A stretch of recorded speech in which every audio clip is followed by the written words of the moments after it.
Od zarania dziejów ludzkość dzieliła się na obozy. Rzymianie i barbarzyńcy. Jedi i Sithowie. Windows i Mac. Ale jest jeden konflikt, który trwa dłużej niż wszystkie inne. Jeden, który rozdziela domy, burzy przyjaźnie i wciąga całe rodziny w emocjonalne starcia. To nie jest zwykła kłótnia. To wojna o dominację, o serca, o kanapę. Czy dzisiaj załagodzimy ten odwieczny konflikt? Czy tylko podgrzejemy wrogą atmosferę? Psy versus koty. Psiarze kontra kociarze. Dziś w odcinku lifestyle'owym Na kanale Kontracja. Definicja psa i kota? Proszę bardzo. Pies, wierny, oddany przyjaciel. Kot, niezależny arystokrata.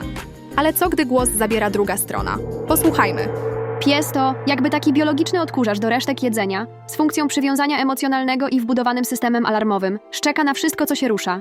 A twój kot niby lepszy, tak? Dziki lokator, który nie płaci czynszu, nie okazuje uczuć, a jego głównym celem w życiu jest przypominanie ci, że jesteś sługą, a nie właścicielem. Jest po prostu niezależny. Nie jak twój pies, biologiczny, śliniący się ekwiwalent desperata na Tinderze, co rzuca się na każdego, nawet jeśli go właśnie obrażasz.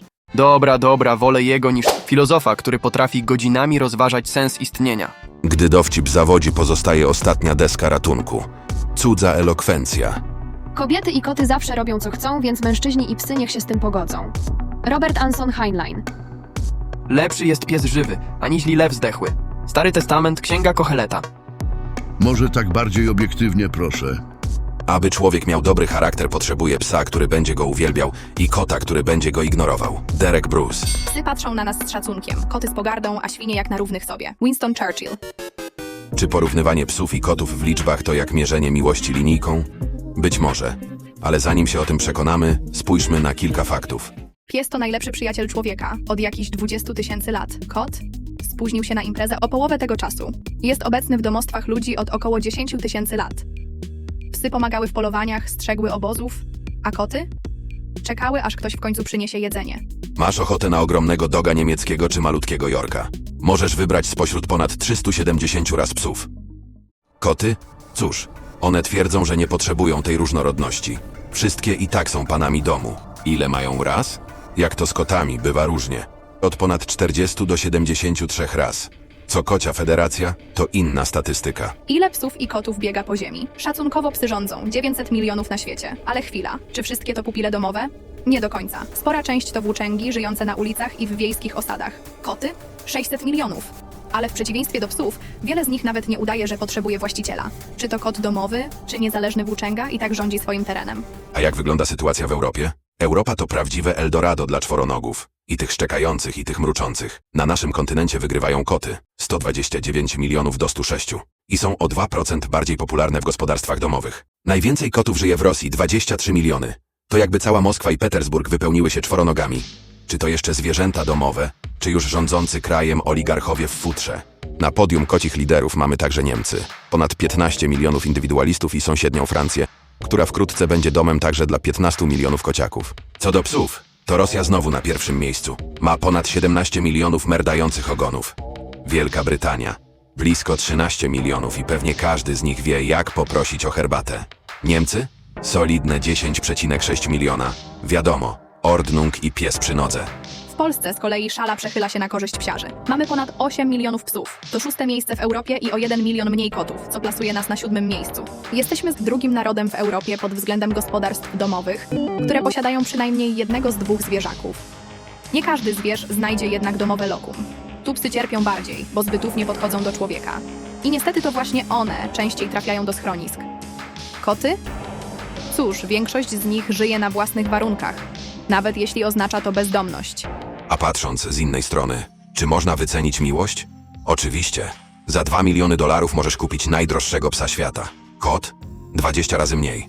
Najcenniejsze okazy dostaniesz już od 100 000 dolców. Bo przecież koty nie muszą udowadniać swojej wartości, prawda? Zejdźmy jednak na ziemię. Przeciętne koszty utrzymania? Psy kosztują więcej. Jedzenie, zabawki, weterynarz, podatek, a może także fryzjer, stylista, dietetyk. No i przede wszystkim czas, który musisz zainwestować w spacery. Koty? Wystarczy miska, drapak i miejsce na parapecie. Licząc skromnie, w Polsce obecnie wydamy 200 zł miesięcznie na psa, 100 zł na kota. Spójrzmy na fakty co do inteligencji. Badania wykazały, że psy mają około 429 milionów neuronów w korze mózgowej, podczas gdy koty około 250 milionów, co potwierdza znaczącą przewagę psów w zdolnościach poznawczych. Psy są mądrzejsze od kotów, tak przynajmniej twierdzą psiarze. Lecz kto wie, może koty po prostu wiedzą, że nie muszą się wysilać, żeby dostać to, czego chcą? Pies zapamięta 100 komend, nauczy się nowych sztuczek, pójdzie za tobą na koniec świata, ale tylko kot wie, jak sprawić, żebyś to ty robił te sztuczki dla niego. Kociarze twierdzą, że może i pies ma większy mózg, ale kot, cóż, może po prostu lepiej go używa. Który zwierzak jest demonem prędkości? Spójrzmy najpierw na niezwykły pojedynek. Oto 5 rywali. Każdy inny, każdy szybki, ale który najszybszy? To nie jest normalny wyścig. To pojedynek natury. To bitwa o supremację prędkości. Kot kontra pies. Zwrotność kontra wytrzymałość. A wśród nich szybki jak błyskawica człowiek. Rekordzista świata. Usain Bolt. Start! Błyskawiczna reakcja kotów. Mał egipski wyprół jak z procy. Bolt? Świetny start, ale to nie ludzie mają najlepszy refleks. Pies domowy odpada, ale za to Hart wrzuca 6. bieg. I oto jest. Greyhound wygrywa z czasem 6,2 sekundy. Mał egipski dobija do mety sekundę później. Usain Bolt 9,58. To wciąż rekord ludzkości, ale wystarczy jedynie, żeby pobiec na równi z podwórkowym mruczkiem i trochę lepiej od domowego psiaka. Zatem Bolt to człowiek mistrz. Kot? Król pierwszych sekund. Ale kiedy Greyhound się rozpędza, to tyle go widzieli. To jak jest z tą szybkością? Otóż, koty domowe są szybsze od przeciętnych psów, gdy chodzi o sprint na krótkie dystanse. Niektóre rasy kotów mogą osiągać nawet 50 km na godzinę na krótkim dystansie. Są to głównie rasy o atletycznej budowie i długich, silnych nogach. Harty są najszybszą rasą psów i mogą osiągać prędkości zbliżone do lampartów. Do 70 km na godzinę. Koty mają przewagę w zwrotności i przyspieszeniu na krótkich odcinkach, podczas gdy psy mogą utrzymywać większą prędkość na dłuższych dystansach. Odwieczna rywalizacja miłośników czworonogów czasami schodzi na rozmiary. Mierzą się giganci i miniaturowe ninja. Dog niemiecki. Gigant wśród czworonogów. Może ważyć prawie 100 kg i przewyższać człowieka na 2 łapach. A obok? Chihuahua. 20 razy lżejszy. Mniejszy od jego uszu. Ale za to pewny siebie jak wilk. Koci świat ma swoje argumenty. Maine Coon. 10-kilogramowy lew domowego salonu z futrem gotowym na syberyjską zimę. A obok? Singapurski kotek. Najmniejszy kot świata, waży mniej niż ogon jego dużego kuzyna. Czas. Nie oszczędza nikogo. No prawie nikogo. Oto oni, stara gwardia. Człowiek, pies i kot. Wszyscy weterani życia patrzą na nas z mądrością i odrobiną pobłażliwości. Człowiek? Około 80 lat na liczniku. Szmat czasu, ale i tak. Narzeka, że to za mało. Pies? 12, może 15 lat. Jeśli dobrze trafił z genami i karmą. A kot? Prawie 20 lat, bo wiadomo. Jak zawsze robi po swojemu i żyje dłużej, żeby psa trochę wkurzyć. I tak to działa. Ludzie marzą o wieczności, psy o kolejnej zabawie, a koty? Koty i tak są pewne, że już dawno ją osiągnęły. Wiemy już, kto żyje dłużej, kto biega szybciej, kto ma większy mózg. Ale czy te liczby coś rozstrzygają? Wątpliwe. Zarówno psiarze, jak i kociarze zawsze znajdą statystykę na swoją korzyść. W takim razie porozmawiajmy o emocjach. Psy kocham za ich entuzjazm, nawet jeśli kończy się to wypadkiem przy pracy. Psy kocham za ich naturalne podejście do pielęgnacji skóry i mojego dywanu. Psy kocham za to, że jak coś zbroją, to potrafią udawać ofiary największej tragedii. Nie przepadam za psami, bo ze zwykłego spaceru robią sport ekstremalny. Nienawidzę, jak psy ćwiczą talent w pozbawianiu butów podeszwy.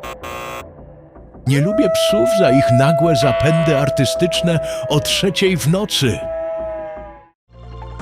Koty kocham za eleganckie kroki i wrodzoną grację ruchu. Cenię koty za ich nieoceniony wkład w renowację domowych mebli. Uwielbiam koty za ich niepojęte pozycje do spania, które łamią prawa fizyki.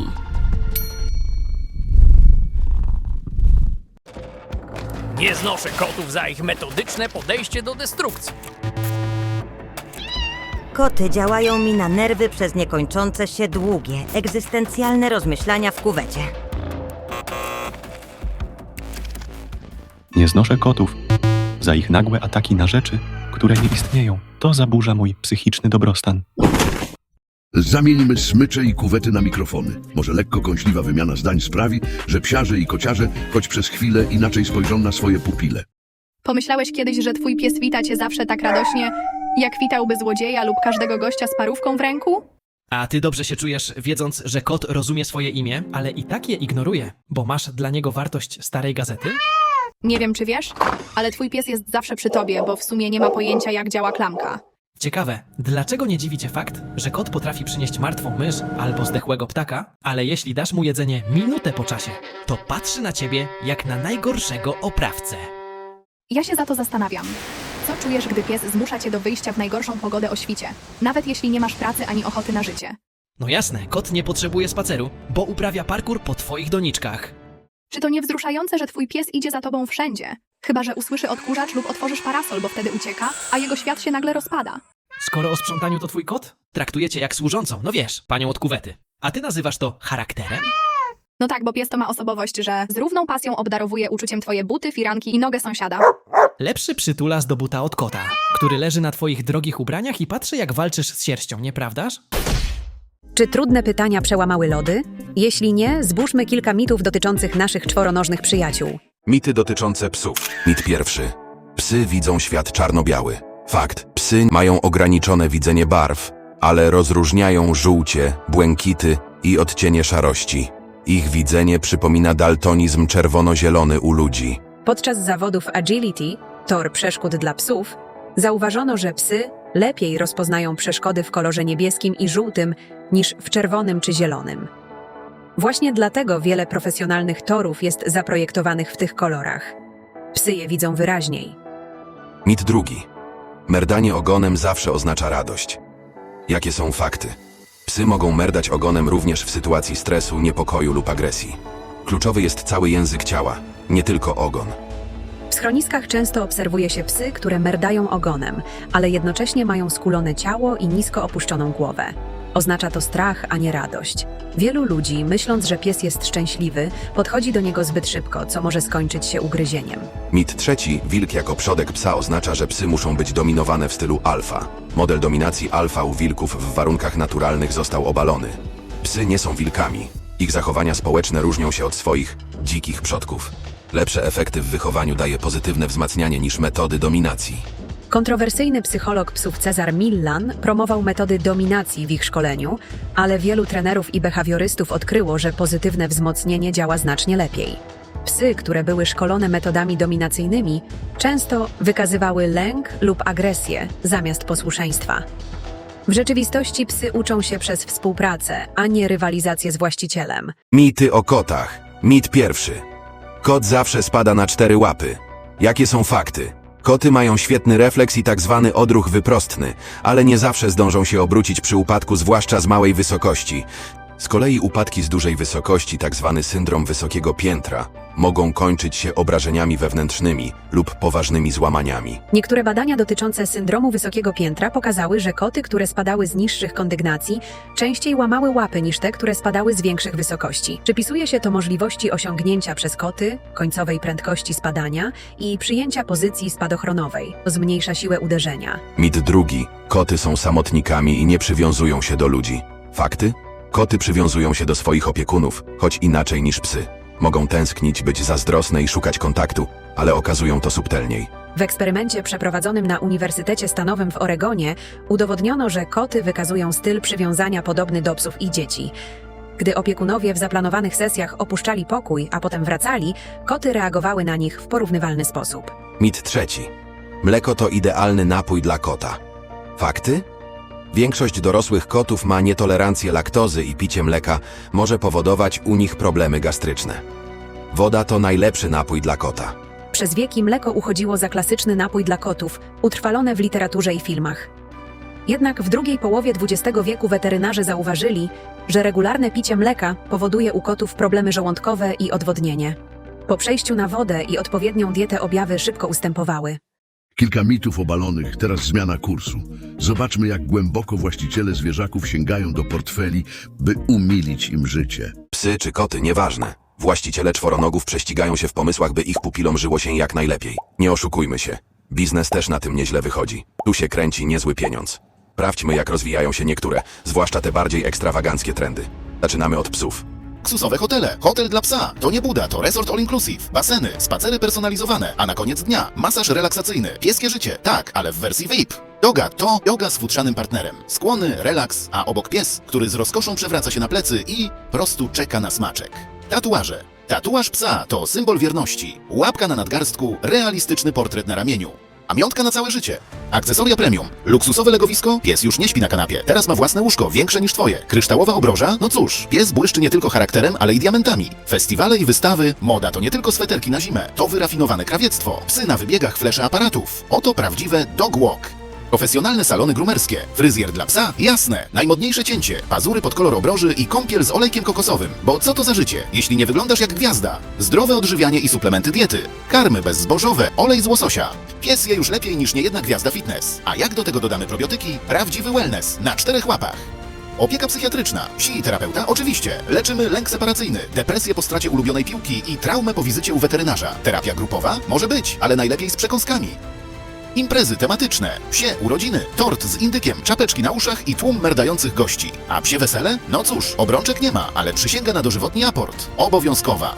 Seanse kinowe. Ludzie oglądają film, psy dostają swoje chrupki i żą na pluszowych poduchach. Film o Leslie? Klasyk. Tylko czy mogłyby nie szczekać na ekran? No dobra, psy mają swoje luksusy, jogę, apartamenty i własne Instagramy. Ale czy koty pozostają w tyle? Oczywiście, że nie. Kocia wersja tych samych trendów to inny poziom, bardziej dystyngowany, z odrobiną arystokratycznej nonszalancji. Jak wygląda ekstrawagancja w wersji mruczącej? Zobaczmy. Hotele butikowe. Koci hotel to nie miejsce, to pałac. Indywidualne apartamenty, wyselekcjonowane menu i personel, który wie, że kot nie prosi, kot rozkazuje. Kawiarnie. Kocia kawiarnia to świątynia spokoju. Szept, miękkie, poduszki. Koty leniwie oceniają każdego gościa. Czyli masz szczęście. Pozwolą ci na odrobinę atencji. Media społecznościowe.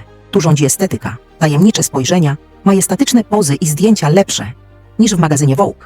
Wymyślne zabawki, interaktywne myszki i inne elektroniczne cuda. Wszystko po to, by kot mógł bawić się. Dopóki nie stwierdzi, że karton po tej zabawce jest lepszy. Moda inspirowana kotami. Oczywiście, że tak. Okulary cat eye, swetry w panterkę, buty ze wzorem kocich łap. Koty dyktują trendy, a ludzie je naśladują. Nic nowego. Naturalne kosmetyki do pielęgnacji. Koty i kąpiel? Nie, dziękuję. Jeśli już, to tylko naturalne mgiełki i pielęgnacyjne chusteczki. Zdrowe odżywianie. Kot nie jada byle czego. Suplementy? Tak, ale tylko w formie elegancko podanej pianki z tauryną, bo tabletka? Próbuj, człowieku, ale szanse są małe. Koci psycholog. Bardziej to kot ocenia twój stan psychiczny, nie odwrotnie. Ale jeśli już, diagnoza brzmi nie. Przeszkadzaj mi, kiedy śpię. Leczenie? Więcej smakołyków i mniej dotyku. Kocia aranżacja wnętrz. Budowa tuneli labiryntów. Im więcej przejść, półek i skrytek, tym większa szansa, że człowiek nie znajdzie kota przez pół dnia. Pokazy felinologiczne. Online. Koty nie chodzą do kina. To kino przychodzi do kotów i to tylko wtedy, gdy kot uzna, że chce być oglądany. Trendowe szaleństwa kończymy rzutem oka na topowe gadżety dla psów i kotów. Top 3. Inteligentna obroża GPS. Pies uciekinier? Obroża powie ci, gdzie się podział i ile zrobił kroków. Może wreszcie przekonasz się, że to on wyprowadza ciebie? Wanna wodna z filtrem. Kot nie pije z miski? To znaczy, że nie jest wystarczająco ekskluzywna. Woda musi być w ruchu, filtrowana i podana niczym w 5-gwiazdkowym spa. Top 2. Pozycja numer 2. Automatyczna wyrzutnia piłek. Twój pies nigdy nie ma dość aportowania? Oto maszyna, która nie zna zmęczenia. W przeciwieństwie do ciebie. Inteligentna miska z wagą. Twój kot uważa, że je dokładnie tyle, ile potrzebuje. Miska ma na ten temat inne zdanie. Waży porcje i dba o dietę, wbrew kociej opinii. Top 1. Interaktywna kamera Furbo. Masz wyrzuty sumienia, że zostawiłeś psa samego? Furbo pozwala podglądać pupila, gadać do niego i rzucać mu smakołyki. Pytanie tylko, kto kogo bardziej obserwuje. Automatyczna kuweta samoczyszcząca. Sprzątanie po kocie to już przeszłość. Kuweta zrobi to sama. Do tego apka z full wypas funkcjami. Pytanie tylko, czy kot chce być monitorowany nawet tam? Miłośnicy psów i kotów często prześcigają się, pokazując niezwykłe historie swoich ulubieńców. Są tu wierni przyjaciele, nieustraszeni podróżnicy, charyzmatyczni celebryci, a nawet prawdziwi biznesmeni i politycy. Każdy ma swojego bohatera. Czas ich poznać. Ale najpierw krótkie starcie protoplastek naszych milusińskich. Ach, Bastet, widzę, że znów nic nie robisz. Ty nadal cierpisz na syndrom opieki. Jak to było? Wychowałaś 2 chłopców, a potem zbudowali imperium? No tak. I to jakie? Rzym, cywilizacja, prawo, siła. Tak, widzę jak ta ich cywilizacja działa. Wojny, podboje, areny dla zabawy. Mówisz, że cię szanują, ale jakoś nie. Ze świątyń ku czci wilków. A ty niby masz swoje. Oczywiście, ludzie mnie czczą. Gdy kot umiera, cała rodzina goli brwi w żałobie. A twój Rzym? Przynajmniej stworzyłam ludzi, którzy walczą i budują. Ja nauczyłam ludzi, że czasem najlepsze, co można zrobić, to siedzieć w słońcu i patrzeć, jak inni się męczą. Czyli leni i filozofów. Ja wojowników i władców. A gdy twoi wojownicy wracają do domu, kogo głaszczą na kolanach? Przynajmniej to my ratujemy ich życie. Tak, ale to my czynimy je lepszym. Hachiko, rasy Akita. Najwierniejszy pies w historii. Codziennie odprowadzał swojego pana, profesora Ueno, na stację Shibuya i wiernie czekał na jego powrót. Po śmierci profesora, Hachiko przez 9 lat, każdego dnia, wracał na stację wciąż wypatrując swojego pana. Bob, bezdomny rudy kot, pojawił się w życiu Jamesa Bowena, uzależnionego od narkotyków muzyka ulicznego, w trudnym momencie. Ranny i samotny, znalazł u niego opiekę i schronienie. Wdzięczny Bob zaczął towarzyszyć mu na ulicznych występach, przyciągając tłumy i zmieniając los swojego opiekuna. Dzięki niemu James wyszedł z nałogu, napisał książkę. Ich niezwykła historia stała się symbolem nadziei i drugiej szansy. Blondie, owczarek niemiecki Adolfa Hitlera, symbolizujący jego obsesję na punkcie rasy i czystości. Pies sam w sobie niczego nie zawinił, niestety stał się częścią propagandy III Rzeszy. Suka zginęła otruta cjankiem, a jakże, przez swojego właściciela. Tibbles, kot zabójca z Nowej Zelandii. Oskarżany o nie byle co, mianowicie o wybicie w pojedynkę całego gatunku ptaka. Historia miała miejsce w XIX wieku i wiąże się z wymarciem łazika południowego na wyspie Stevens Island. Według popularnej opowieści, Tibbles, należący do asystenta latarnika Davida Lyalla, miał przyczynić się do wyginięcia tego nielotnego ptaka, przynosząc upolowane osobniki do latarni. Jeden po drugim, aż wykończył całą populację. Jest Balto. W 1925 roku w Nome na Alasce wybuchła epidemia błonicy, a jedyny lek znajdował się setki kilometrów dalej. W śnieżycy i lodowatym wietrze Balto, pies zaprzęgowy, poprowadził swój zespół, dostarczając surowice na czas. Dzięki niemu uratowano setki istnień, a jego odwaga uczyniła go legendą. Dziś jego pomnik stoi w Central Parku jako symbol determinacji i niezłomności. Trim, słynny kot marynarza Matthew Flindersa, urodził się na statku i od kociaka mierzył się z falami. W 1801 roku wyruszył z Flindersem w podróż dookoła Australii, dzielnie stawiając czoła burzom i niebezpieczeństwom. Po uwięzieniu Flindersa na Mauritiusie Trim zaginął, ale jego historia przetrwała. Dziś pomniki kota żeglarza stoją obok posągów jego kapitana. Bu, nazywany najsłodszym psem świata, mały pomeranian, zdobył miliony fanów na Facebooku i Instagramie, generując dochody z reklam, książek i gadżetów. Jego właściciele zarobili na nim miliony dolarów.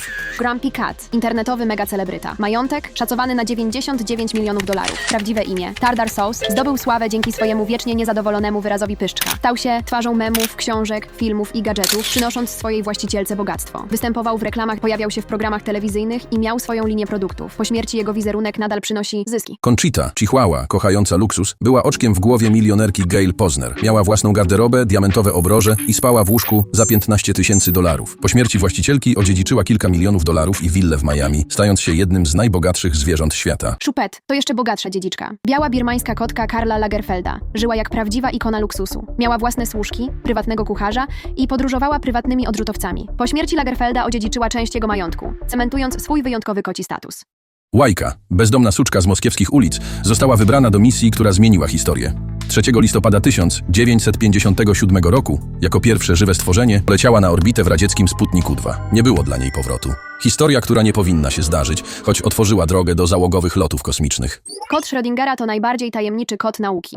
Jednocześnie żywy i martwy. Wymyślony przez fizyka Erwina Schrödingera pokazuje paradoks mechaniki kwantowej. Dopóki nie zajrzymy do pudełka, kot istnieje w obu stanach naraz. Choć nigdy nie istniał naprawdę. Stał się symbolem niepewności i wieloznaczności świata kwantowego. Wciąż czeka. Zamknięty w teorii, otwarty na interpretację. Saba, suczka nieżyjącego już Ludwika Dorna, to najbardziej znany pies, który gościł na sejmowych korytarzach. Czarny sznaucer oskarżany o podgryzanie zabytkowych mebli w gmachu parlamentu wywołał spore zamieszanie, zwłaszcza po pamiętnym przemówieniu Aleksandra Kwaśniewskiego. Ludwiku Dorn i Sabo, nie idźcie tą drogą! Fiona, kotka prezesa PiS-u, zadebiutowała razem z właścicielem na Platformie X, gdzie polityk, raczej analogowy, zdecydował się otworzyć konto. Znaczy, otworzyli mu jego pracownicy. Wpis Jarosława Kaczyńskiego o Fionie zdobył już miliony odsłon, co może sugerować większą popularność od opiekuna. Ryszard Terlecki-Welpies, były wicemarszałek Sejmu, który swoją ksywkę zawdzięcza młodzieńczemu epizodowi z milicjantami. Podczas legitymowania ponoć nie wiedzieli, jak zapisać słowo hippies. Terlecki wyjaśnił, że to połączenie słów hip oraz pies. Jaki pies? Odpowiedział funkcjonariusz. I tak zostało. Jako polityk pies zasłynął odwracaniem się plecami do dziennikarzy, co niewątpliwie nieco utrudnia nawiązanie relacji. Tomasz Kot, wyśmienity aktor filmowy, teatralny i telewizyjny, znany z wielu wspaniałych kreacji. Warto odnotować, że w 2016 roku miała miejsce premiera amerykańskiego filmu Jak zostać kotem, w którym rolę kota w polskiej wersji językowej dubbingował kto? Tomasz Kot oczywiście. Psy z psów Pasikowskiego to metafora funkcjonariuszy SB, którzy stracili swoje miejsce po transformacji ustrojowej. Czy ktoś jeszcze pamięta, że przed tym filmem mało kto rozumiał takie określenie policjantów? Koty to świeżaki, które dopiero wchodzą do systemu. Czy to poborowy w wojsku, policji, czy pierwszoroczniak na studiach. Nie mają pełnej wiedzy, myślą, że są sprytni, ale jeszcze nie poznali zasad. Muszą przejść chrzest lub inne misterium obowiązkowe, by zasłużyć na akceptację. Przypomnieliśmy znane żyjące psiaki i kociaki oraz te, które kiedyś były z nami. Sprawdźmy, które rządzą w kulturze i popkulturze. Kto ma większe hity, mocniejsze historie i kultowe legendy? Czy lojalne psy zgarną wszystko, czy sprytne koty ukradną show? Kogo wybieracie? Historie psów z greckich mitów, czy kocie legendy z dalekiej Japonii? Cerber, trzygłowy strażnik piekieł, który nie przyjmuje przekupstwa.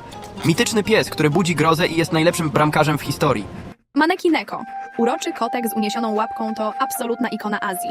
Pieniądze, sukces, miłość. Wybierz kolor swojego maneki Neko i bach. Masz to w pakiecie. A teraz Marley kontra Dewey. Która historia bardziej urzeka? Marley i ja. Śmiech i płacz w jednym. Historia psa, który zmienia życie swoich właścicieli, a potem końcówka, która emocjonalnie poruszy każdego czytelnika lub widza, bo książka ma również świetną ekranizację. A Dewey? O, tu mamy kota, który zamiast robić to, co zwykle kot robi, czyli zamieszanie, tym razem wprowadza spokój. Biblioteczny strażnik, który stał się legendą małego miasteczka. Mniej akcji, więcej ciepła. Filozofia i mądrość, ale w dwóch zupełnie różnych wydaniach.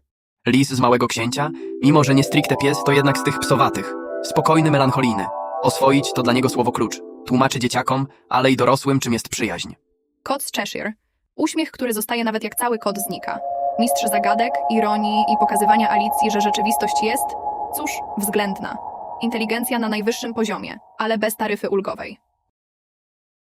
Kto lepiej bawi się absurdem? Piekielny pies czy diabelski kot? Piekielny ogar z dobrego omenu? Wielki, złowrogi i... No cóż, miał być potworem, ale zamiast tego stał się zwykłym psiakiem, bo antychryst nie chciał zła. Ups. Behemot z Mistrza i Małgorzaty to arystokrata piekła, który kradnie każdą scenę. Przebiegły, ironiczny, uzbrojony w rewolwer i zamiłowanie do wódki. Jeśli szukacie kociej wersji Deadpoola, to jest to. Absolutny miks demolki. Lekcje od zwierząt. Co ma więcej mądrości? Psi cykl reinkarnacji czy buddyjska kocia filozofia? Był sobie pies to historia, która wyciska łzy. Pies wraca w różnych wcieleniach, by odnaleźć sens swojego istnienia i pomóc ludziom. Każde życie, każdy właściciel. To nowa lekcja. Kot Dalaj Lamy robi to inaczej. Kocie obserwacje, buddyjska mądrość i nauka tego, że życie trzeba brać takim, jakie jest. Kot nie będzie się przeżywał jak pies. On po prostu wie, co jest ważne. Lassie versus kot w butach. Pies, który wzrusza, czy kot, który bawi? Lassie, symbol lojalności. Bohater, który wróci do domu z końca świata. Ikona od pokoleń. Postać, która ma więcej wersji filmowych niż niejedna gwiazda Hollywood. Kot w butach. Zamiast lojalności mamy czystą charyzmę. Sprytny, cwany, uroczy i zawsze na pierwszym planie. Występuje jako główny bohater lub dzieli uniwersum ze Shrekiem, ale wtedy często kradnie mu show. Kto lepiej ogarnia życie? Tchórzliwy pies czy leniwy kot? Garfield zrobi wszystko dla lasagne. Scooby-Doo zrobi wszystko dla chrupek. Scooby-Doo. Strachliwy do granic absurdu, ale kiedy trzeba, to jakoś przypadkiem ogarnia bazę. Rozwiązuje zagadki kryminalne, nawet jeśli przez większość czasu trzęsie się jak galareta. Garfield, on się nigdzie nie śpieszy. Zero stresu, tylko lasagna, kanapa i sarkastyczne komentarze. Ale co ciekawe, kiedy trzeba, potrafi wyprowadzić Johna na ludzi. Mistrz horroru Stephen King kontra Stephen King. Kudrow. Śliczny Bernardyn, który zamienia się w krwiożerczą bestię. Wścieklizna, klaustrofobia i autor w swoim ulubionym gatunku. To nie jest historia o dzielnym piesku. To psia apokalipsa. Oko kota? Tu mamy zwierzaka, łącznika trzech historii w roli obserwatora i tego, który kontroluje zło. Kto by pomyślał, że kot będzie strażnikiem dzieci przed koszmarnymi potworami? King pokazuje kota wpływającego na losy bohaterów w dosyć niecodzienny i niepokojący sposób. Przygody psa cywila lub 7 życzeń. Pies, który sprawił, że niektórzy chcieli zostać milicjantami kontra serial magiczny. Pies cywil to czworonogi James Bond socjalizmu. Tropił, łapał przestępców, robił show na poziomie, o którym inne psy mogły tylko marzyć. 7 życzeń z kolei to gadający kot Rademenes, który je spełnia. Chcesz mieć wszystko?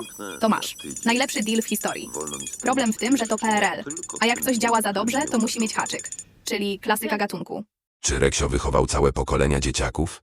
Czy raczej kot Filemon bardziej wciągnął ich w swoje psoty? Reksio to po prostu mistrz przygody. Naprawia, pomaga, rozwiązuje problemy. MacGyver świata dobranocek. Bohater, który nie potrzebuje słów, żeby robić więcej dobra niż pół internetu. Filemon i Bonifacy? O, to zupełnie inna historia. Kocia filozofia versus dziecięca ciekawość. Filemon uczył się życia jak mały padawan, a Bonifacy kocie lenistwo na najwyższym poziomie. Możecie obejrzeć wspaniałe historie psów jako lojalnych przyjaciół człowieka, albo koty w roli mistycznych władców miasta. Dogs na Netflixie to film, który pokazuje prawdziwe historie psów na całym świecie. Od zwierząt terapeutycznych, przez psy ratownicze, po lojalnych towarzyszy. Uczy, że psy to nie tylko zwierzęta, to niezwykli partnerzy w życiu. Kedi to zupełnie inny vibe. To kocia filozofia w czystej postaci. Stambuł jest miastem kotów, a dokument pokazuje ich życie, jakby to one rządziły światem. Co zresztą jest bliskie prawdy. Na finał bezpośrednie starcie psy i koty w produkcji z 2001 roku. Zwierzęca, szpiegowska intryga. Psy jako agenci, koty jako arcywrogowie. Technologiczne gadżety, wybuchy, sekretna organizacja. Kino akcji dla zwolenników. Jednych i drugich zwierzaków. Była też druga odsłona w 2010. Psy i koty, odwet Kitty. Cóż, większy budżet, więcej efektów, ale czy więcej frajdy? Kitty Galore to highlight, jednak sequel nigdy nie przebił oryginału. Nasza biblioteczka pęka w szwach, a zabrakło tylu znanych pozycji. Psi Patrol, Beethoven, Snoopy, pies Baskervillów, pies Huckleberry, kot Jinx czy tegoroczny łotewski Oscar Flow. Można wymieniać w nieskończoność, co pokazuje, jak silny wpływ mają zwierzaki na to, co czytamy i oglądamy. Czy zamiast wiecznej konfrontacji jest jakaś wspólna przestrzeń psiarzy i kociarzy? Nic tak dobrze nie łączy jak wspólne grzechy, a tych sporo zarówno u posiadaczy psów, jak i kotów. Spójrzmy na główne. Brak odpowiedzialności i opieki. Brak zrozumienia zwierząt. Brak socjalizacji i wychowania. Ludzie często biorą zwierzęta pod wpływem impulsu. Bo ładne, bo dzieci chcą, bo wszyscy mają. A potem okazuje się, że nie są gotowi na ich potrzeby. Pies lub kot wygląda zdrowo, więc nie idę do weterynarza. Szczepienia to zbędny wydatek. Potem nagłe choroby, których można było uniknąć. Dokarmianie, podawanie resztek ze stołu, brak kontroli nad ilością karmy. Zarówno koty, jak i psy cierpią na otyłość przez zaniedbania właścicieli. Antropomorfizacja. Wielu właścicieli traktuje swoje zwierzęta jak ludzi, zamiast rozumieć ich naturalne instynkty. Efekt? Ubieranie w absurdalne stroje, ignorowanie potrzeb gatunkowych i dziwne praktyki, które służą popularności, a nie zdrowiu pupila.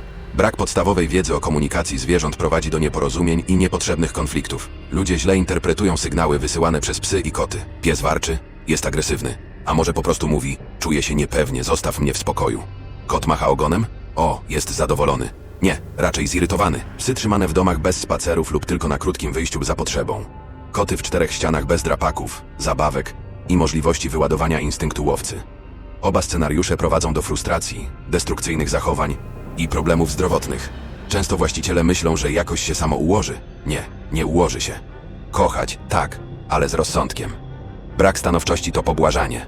Pies, który skacze na ludzi, ciągnie na smyczy i nie słucha komend. Kot, który atakuje ręce i nie akceptuje kuwety. Pies, wyjący i szczekający całymi dniami, bo nie nauczono go spokoju. Kot wypuszczany na osiedle, skaczący po samochodach i rozszarpujący cudze ogródki. Właściciele często nie widzą problemu, ale inni już tak. Na szczęście są rzeczy, które łączą zarówno miłośników psów, jak i kotów. I to w najlepszym wydaniu.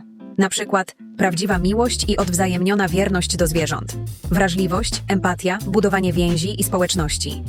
Dom z psem lub kotem to lepsza atmosfera i zdrowie psychiczne. Niezależnie od tego, czy ktoś jest psiarzem czy kociarzem, większość z nich łączy jedno – bezwarunkowa miłość do czworonogów. Zwierzak to członek rodziny, a nie tylko zwierzę. Właściciele okazują cierpliwość, czasem niezwykłe, poświęcenie w opiece nad pupilem, zwłaszcza gdy zachoruje. Prawdziwi miłośnicy zwierząt cieszą się drobnostkami, mruczeniem kota na kolanach, merdaniem ogona po powrocie do domu, wspólną zabawą. Psiarze często spotykają się na spacerach, a kociarze wymieniają się poradami online. Obie grupy mają swoje społeczności i czują się częścią większej rodziny miłośników zwierząt. Właściciele potrafią czytać sygnały zwierząt i interpretować zachowania. To świetna umiejętność również w relacjach międzyludzkich. Niezależnie od tego, czy w domu jest pies czy kot, zwierzak sprawia, że wnętrze staje się pełne życia, ciepła i radości. Posiadanie zwierząt zmniejsza stres, poprawia nastrój, a nawet redukuje ryzyko depresji. Udowodniono, że kontakt z psem czy kotem obniża poziom kortyzolu, hormonu stresu, i zwiększa produkcję oksytocyny, hormonu szczęścia. Zwierzaki mają także wpływ na aktywność fizyczną domowników. Psiarze to spacery, bieganie z psem, zabawy na świeżym powietrzu, ale kociarze też się ruszają.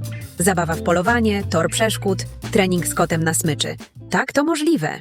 Ale czy są sposoby, które próbują godzić miłośników psów i kotów, a nawet znaleźć jakąś trzecią drogę?